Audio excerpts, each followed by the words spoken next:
ওসমান হাদি আল্লাহর পক্ষ থেকে যে প্রতিভা এবং দেশপ্রেম নিয়ে আসছিলেন, এরকম দেশপ্রেমিক জন্মা মানুষের জন্ম হাতে গোনা হয়।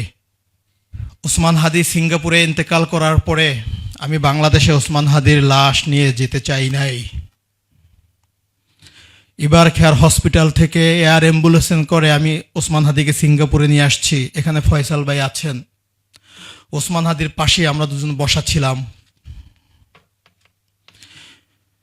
আমাকে যখন থ্রেট দেওয়া হচ্ছিল, আমি সিঙ্গাপুর থেকে বাংলাদেশে ফিরতে চাই নাই। পরিবারের অনুরোধ, ইনকলাব মঞ্চের ভাইদের অনুরোধে আমি বাংলাদেশে গিয়েছি।